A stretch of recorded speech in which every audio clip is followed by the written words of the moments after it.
Welcome to this explainer. Today, we're taking some pretty dense handwritten biochemistry notes and turning them into a fascinating journey.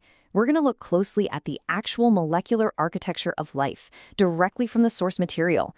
It's all about understanding how biological form perfectly dictates function. So let's jump right in. Here's our roadmap for today. First, we'll look at testing for hidden sugars. Then, polysaccharides, nature's energy reserves.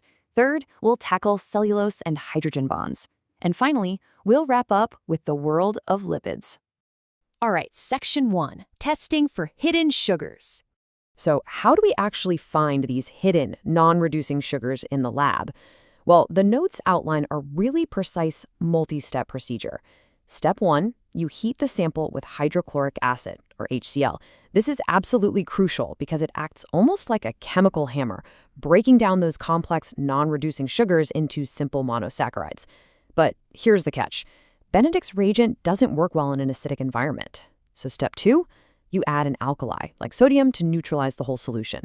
Finally, you add your Benedict's reagent and bring up the heat. If those hidden sugars were there and are now broken down, you're going to see a much heavier precipitate than you would have otherwise. When you look closely at these actual handwritten steps, you can really see the emphasis on the color change, specifically looking for that red precipitate. There's also a specific note pointing out that the precipitate will be noticeably heavier if both reducing and non-reducing sugars are in the mix. It's honestly just a fantastic practical example of the scientific method playing out step by step. Moving right along to Section 2, polysaccharides, nature's energy reserves. To pull off some massive energy storage feats, nature relies on polymers. Think of monomers as your individual building blocks, kind of like a single Lego brick, say a glucose molecule. Polymers, then, are the giant, complex structures you get from snapping thousands of those blocks together. And the chemical snaps holding them all securely in place? As our notes point out, those are known as glycosidic bonds. Now, you might be wondering, why do cells go through all this trouble?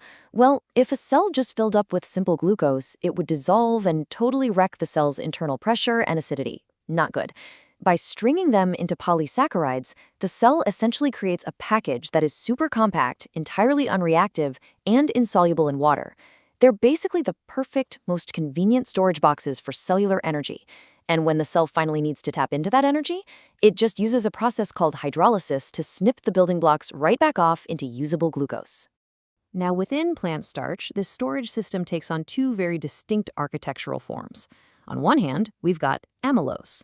Because its glucose units are linked together at carbon 1 and carbon 4, it forms this curved, coiled-up helical structure, almost like a microscopic spring.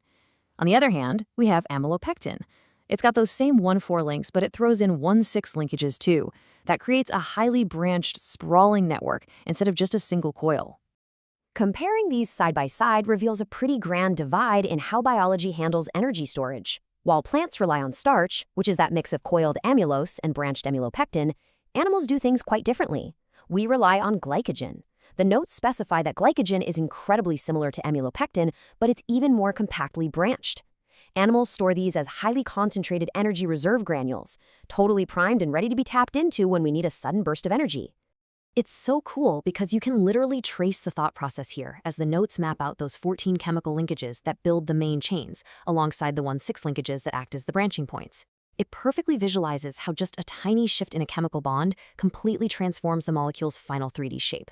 Okay, on to Section 3, cellulose and hydrogen bonds. To really grasp structural strength at a biological level, we first need to de-jargon a term here: dipoles. A dipole simply means a molecule has microscopic magnetic poles. This happens because electrons aren't always shared equally between atoms. Just like in water, one end becomes slightly negative while the other becomes slightly positive. Take a look at water, for example. The oxygen atom grabs more than its fair share of electrons, giving it a small negative charge, which is marked as delta minus. The poor hydrogen gets left with less than its fair share, leaving it with a small positive charge, or delta plus. That unequal distribution, that is the dipole. And the magnetic attraction between these tiny positive and negative charges is exactly what creates a hydrogen bond. So let's see how this actually builds structural strength in plants. Remember that coiled amylose we talked about, where all the glucose units face the exact same way? Well, cellulose is fundamentally different. It's made of beta-glucose, and to link those together, every single adjacent glucose molecule has to be rotated upside down, a full 190 degrees relative to its neighbor. This subtle alternating flip is just a masterstroke of biological engineering. Because they alternate, the molecule forms a completely straight, rigid, fibrous chain instead of a curved coil. 60 to 70. That is the exact number of these straight cellulose molecules that cross-link together. Because they are perfectly straight, they can pack incredibly closely next to each other. That allows those tiny hydrogen bonds we just covered to connect them into these intensely strong bundles called microfibrils. Now, individually, a hydrogen bond is, frankly, incredibly weak. But when you compound them across 60 to 70 perfectly straight cellulose molecules and then bundle those microfibrils together into even larger fibers, you get massive structural strength. The notes show that plant cell walls are made of these bundles layered in multiple different directions. This maximizes their high tensile strength while still remaining freely permeable so water and nutrients can easily pass through.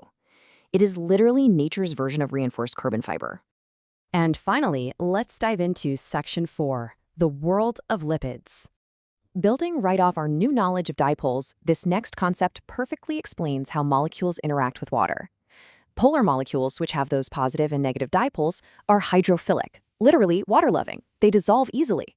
But nonpolar molecules, which have an even electrical charge and zero dipoles, are hydrophobic, or water-hating. They completely repel water and absolutely refuse to dissolve. This concept of water-hating, nonpolar molecules is the exact foundation of lipids. Because they totally lack these dipoles, lipids are completely insoluble in water. And by the way, that's exactly why the oil and water always separate in your salad dressing. We've got two main categories here to look at.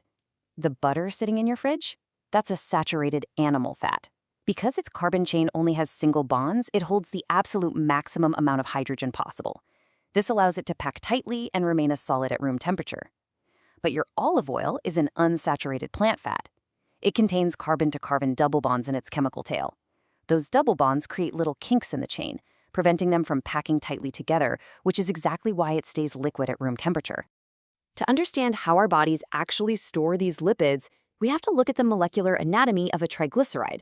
Just like the name implies, it involves taking 3 incredibly long fatty acid tails, usually about 15 to 17 carbon atoms long, and chemically pinning them to a single glycerol molecule.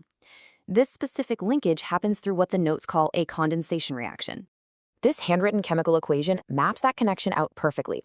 You can see the glycerol over on the left and the fatty acid on the right. During the condensation reaction, an OH group and a hydrogen atom are removed, dropping out as 3 molecules of H2O, water. What's left behind is a brand new, incredibly strong connection between the molecules, which is explicitly defined right here in the notes as an ester bond. It is just absolutely incredible how nature builds such sweeping complexity from just a few simple molecular rules. From storing energy in invisible branching chains to stacking molecules upside down to build impenetrable walls, the microscopic world dictates absolutely everything we see in the macroscopic world. So I'll leave you with this final thought as we wrap up this explainer. If billions of tiny, weak hydrogen bonds are the very thing holding a 300-foot giant redwood tree completely upright, what other massive structures in our world rely entirely on the smallest of unseen forces?